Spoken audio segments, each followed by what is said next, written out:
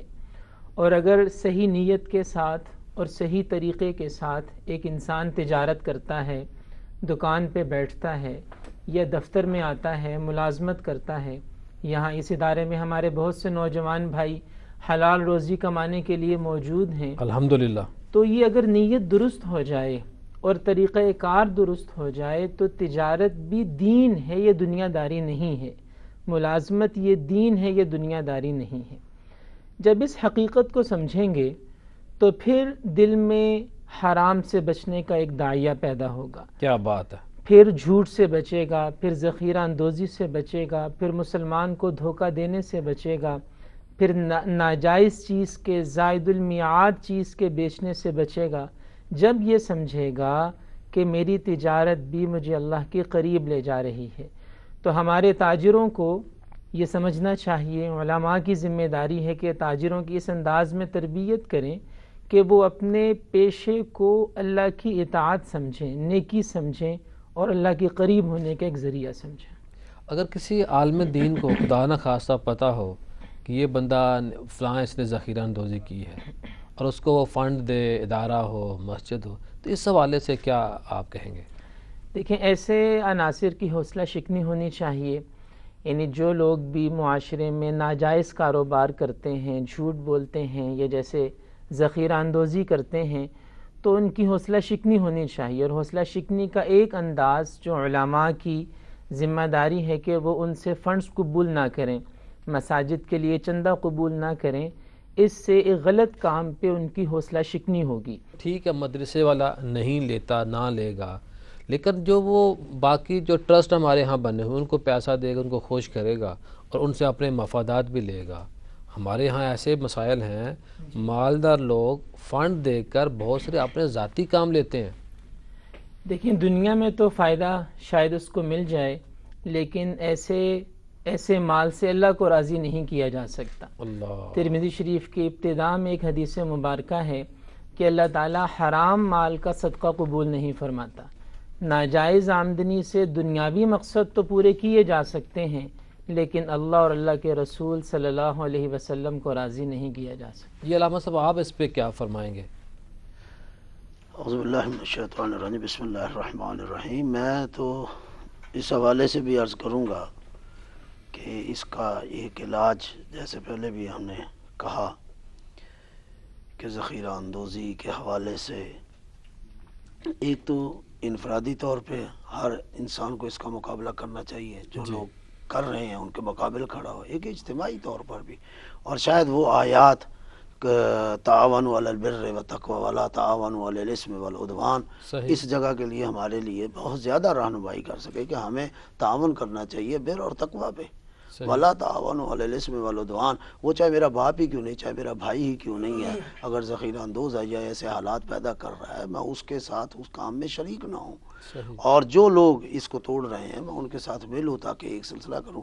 اور شاید یہاں بھی ہم اس سے نتیجہ لے سکتے ہیں کہ کنتم خیر امت اخرجت للناس، کہ تم بہترین امت تبھی ہو کہ تم امر بالمعروف کرتے ہو، نہی عن المنکر کرتے ہو، یا ولتکن منکم امۃ یدعون الی الخیر ویأمرون بالمعروف. یہ ان قسم کی آیات ہیں جہاں سے آپ نتیجہ لے سکتے ہیں کہ یہ فقط حکومت کی اپنی ذمہ داری جی ہے، بالکل، معاشرے کی بھی ذمہ داری ہے، میری بھی ذمہ داری ہے، آپ کی ہر بھی ذمہ فرد کی داری کچھ ہے. ذمہ داری ہے نا، کہیں ہم اکیلے کام کر سکتے ہیں، ہر وہاں مجھے کام اکیلے کرنا حکومت پہ ڈال دینا، یہ بھی درست نہیں ہو سکتا. اور کہیں ہم اکٹھے ہو کے کرنا ہوگا اور سلسلے کو ہمیں چلنا ہوگا. اور میں نے جیسے عرض کیا کہ اس کی حوصلہ شکنی کرنی چاہیے، اور حوصلہ شکنی اور سخاوت کے ذریعے ہو سکتی ہے، حوصلہ شکنی صدقے کے ذریعے ہو سکتی ہے، خیرات کے ذریعے ہو سکتی ہے. ہمارے پاس بہت سے راستے ہیں ان کو صحیح سمت پہ لانے کے لیے، تو ہمیں ان راستوں کو اختیار کرنا چاہیے. ماشاء اللہ ماشاء اللہ. حضرت صاحب آپ آخر میں کوئی ہماری رہنمائی فرمائیں. یقیناً نبی پاک صلی اللہ علیہ وسلم کی اس تعلیم کو ہمیں ہمیشہ ملوز خاطر رکھنا چاہیے کہ من لا یرحم لا یرحم. ذخیرہ اندوز یہ بات یاد رکھے کہ نبی پاک صلی اللہ علیہ وسلم کا ارشاد گرامی ہے کہ جو اللہ کی مخلوق پہ رحم نہیں کھاتا اللہ اس پر نہیں کرتا. کرو مہربانی تم اہل زمین پر، خدا مہرباں ہوگا عرش بری پر. دوسری بات علامہ اقبال رحمۃ اللہ علیہ نے بڑی خوبصورت بات ارشاد فرمائی، اے طاہر لاہوتی اس رزق سے موت اچھی جس رزق سے آتی ہو پرواز میں کوتاہی. انسان کی زندگی مشکلات کا، مصیبتوں پریشانیوں کا شکار ہو جاتی ہے ایسا رزق حرام کھانے سے. تیسری بار رسول اللہ صلی اللہ علیہ وسلم ارشاد فرماتے جب بندہ حرام کھاتا ہے تو اس کی دعائیں بھی اللہ قبول نہیں کرتا. فرمایا حتیٰ کہ وہ احرام باندھ کر حاجی بن کر اللہ کے گھر میں پہنچ جب وہاں جا کے کہتا لبیک اللہم لبیک، تو اللہ جواب میں فرماتے ہیں لا لبیک لک ولا سعدیک، تیرا آنا ہم نے قبول ہی نہیں کیا، تیرا آنا ہم نے پسند ہی نہیں کیا. زادک حرام وملبسک حرام وغذی بالحرام فانا یستجاب لک. تیری تو حرام کی چادریں دیکھیے عمرہ ابھی رمضان آنے والا کیسے دوڑ لگی ہوتی ہے. اللہ معاف کرے ان لوگوں کو شرم کھانی چاہیے جو اللہ کی مخلوق پر ظلم و ستم کی چکی چلا کر اور ذخیرہ اندوزی کر کے اور حرام پیسہ کما کر جا رہے ہیں پوری فیملی کو ساتھ لے کر. تو اللہ تعالیٰ نبی صلی اللہ علیہ وسلم فرماتے ہیں، اللہ جواب میں فرماتے ہیں کہ تیری تو یہ حرام کی چادریں بھی حرام پیسوں کی، یہ نجائز دولت کی، اللہ کی مخلوق پہ تو ظلم کر کے ہے اور آگے میرے دربار میں اور آگے کہہ رہا ہے کہ لبیک اللہم لبیک لا لبیک لک ولا سعدیک. فرمایا فانا یستجاب لک، تیری کوئی دعا قبول نہیں ہو سکتی رزق حرام کی بنا پر. چوتھی بات نبی صلی اللہ علیہ وسلم ارشاد فرماتے ہیں ان اللہ طیب لا یقبل الا طیبا. ان کی بیچاری جو عورتیں ہوتی ہیں نا خواتین، وہ سمجھتی کہ میرا خامد ظلم و ستم کر رہا ہے اللہ کی مخلوق کے ساتھ، وہ بیچاری کوشش کرتی کہ میرے بچے آفتوں مصیبتوں سے بچ جائیں اور وہ صدقات و خیرات کرتی رہتی ہیں، اللہ ان کو جزائے خیر عطا فرمائے. لیکن ان کو یاد رکھنا چاہیے اللہ تعالیٰ پاکیزہ ہے، پاکیزہ مال اور پاکیزہ دولت اس طرح قبول کرتا ہے. اللہ حرام پیسے کی زکوٰۃ بھی قبول نہیں کرتا، حرام پیسے کا صدقہ و فطر بھی قبول نہیں کرتا، حرام پیسے سے کوئی دیا جانے والا جو قربانی کا معاملہ وہ بھی اللہ قبول نہیں کرتا. ابھی آپ نے یہاں پہ جو بال کما رہا ہے اس کے پیسے کو ٹھکرا دیا ہے جی اور اس کے بیگم کے پیسے کو قبول کر رہے ہیں آپ، یہ کیا چکر کیا ہے؟ نہیں میں پیسے قبول نہیں کرنے کی بات کر رہا، میں یہ کہہ رہا ہوں اسی میں کر رہا ہوں وہ بیچاری کوشش کر رہی ہے. میں اس کو سمجھا رہا ہوں کہ دیکھو تمہارا جو پیسہ ہے وہ بیچاری صرف کر رہی ہے اس نقطہ نظر سے کہ اس کی آفتیں اور مصیبتیں اور برے نتائج سے میرا گھر میرے بچے محفوظ رہیں.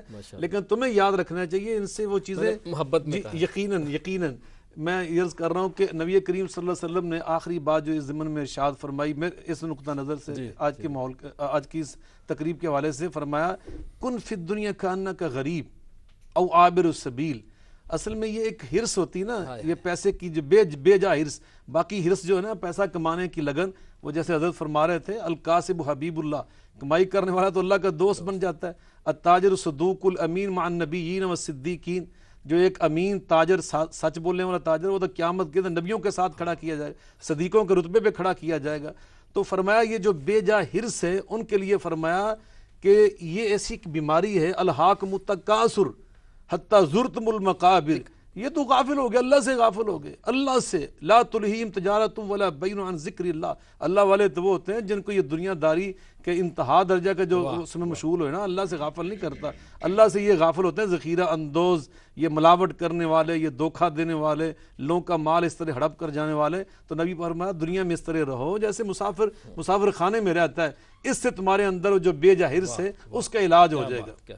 مفتی صاحب آپ کوئی فرمائیں، ہماری رہنمائی فرمائیں کس طرح ہم قوم کو صحیح ہمارا کر جو سکتے ہیں. معاشرہ ہے نا جی، اس میں تو یہ چیز بالکل مسلمہ ہو گئی ہے کہ جس طرح مرضی کماؤ، مسجد بنا دو پاک ہو گئے، حج کر لو پاک ہو گئے، عمرہ کر لو پاک ہو گئے، نماز پڑھ. حالانکہ یار کافر تھے وہ لوگ جنہوں نے کعبہ کی تعمیر کی، تو انہوں نے بھی فیصلہ کیا کہ جتنے پیسے حلال کے ہیں نا ان سے کعبہ بنا لیں گے، سودی پیسہ نہیں لگائیں گے. اب محفل ہے، وہ ہیرون فروش ہے، وہی مثلا مجھے یقین ہو جائے کہ ہیرون فروش ہے، میرے لیے ناجائز ہے اس محفل میں جانا. ہاں یقین ہونا چاہیے، ہاں یقین ہونا چاہیے. یہ نہ ہو کہ کسی کے بارے میں آپ بدزنی کیوں کریں. اگر آپ کو محسوس ہوتا ہے کہ یہ سارا پیسہ ناجائز ہے، تحقیق اور تصدیق کے بعد. لیکن بلکہ یہاں تک بھی ہے کہ مشتبہ چیزوں سے بھی بچنا چاہیے. صحیح. اگر آپ نے بچنا ہے تو مشتبہ چیزیں جو ہیں محسوس کرتا ہے آدمی، تقویٰ جو ہے، مثلا یہ جو مساجد ہی بناتے ہیں تو ہم اعلان کریں کہ نجائز کمائی نہیں لگانی بھائی.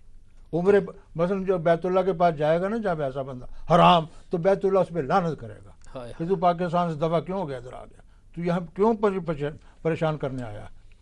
یعنی حلال بنیاد آپ رسول پاک سے شروع ہو جائیں اور قیامت تک کسی بھی بزرگ سے پوچھ لیں، وہ دو باتیں کہے گا: صدق مقال، رزق حلال. کیا بات، سچی بات کرو اور روٹی حلال دکھاؤ، تب جا کے تمہاری معرفت ہوگی. ہم نے روزے بھی رکھنے ہیں، رمضان میں بھی رکھنا ہے، اور افطاریاں یار حرام پیسے کرانی ہیں. یہ کیا توقع ہے؟ اللہ تعالیٰ قبول بھی نہیں فرماتا ایسی چیزیں اور نفرت کرتا ہے ان چیزوں سے. تو ہمیں صحیح مسلمان بن کر تھوڑا کما لو، تھوڑا دے لو، تھوڑا حلال ہو. بلکہ میں نے دیکھا ہے بڑے بڑے اونچے کام کرنے والے لوگ وہ پتہ نہیں کیا کیا تماشے لگا کر لوگوں سے پیسہ بٹور لیتے ہیں، حالانکہ وہ ناجائز ہوتا ہے، وہ طریقہ ہی نہیں ہے.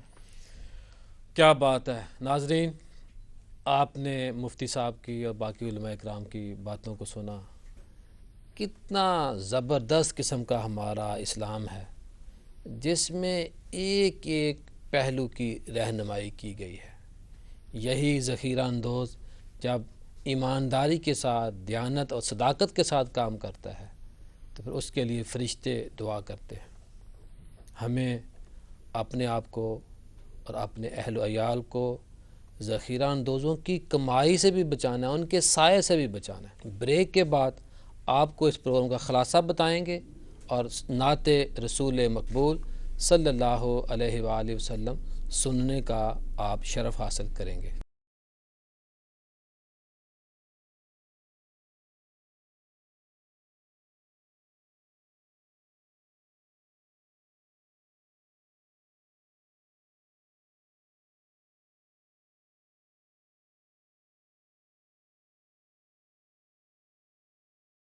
ناظرین، بریک کے بعد آپ کی خدمت میں حاضر ہیں.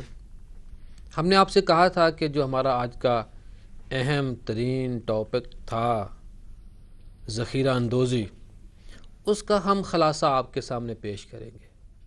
تمام علماء کرام جس بات پر متحد ہوئے ہیں وہ خلاصہ آپ کے سامنے پیش کریں گے کہ انہوں نے قوم سے کیا مطالبہ کیا ہے، حکومت سے کیا مطالبہ کیا ہے، اور جو لوگ ذخیرہ اندوزی کرتے ہیں ان کے بارے میں انہوں نے شرعی طور پر کیا حکم صادر فرمایا ہے. علماء کرام نے تاجروں سے اجتماعی طور پر اپیل کی ہے کہ وہ ذخیرہ اندوزی سے باز آ جائیں. عام دنوں میں بھی ذخیرہ اندوزی گناہ ہے، جبکہ رمضان المبارک میں ذخیرہ اندوزی کرنا بڑا گناہ ہے. حکومت وقت کا فرض بنتا ہے کہ وہ ذخیرہ اندوزی کرنے والوں کے خلاف سخت ایکشن لے.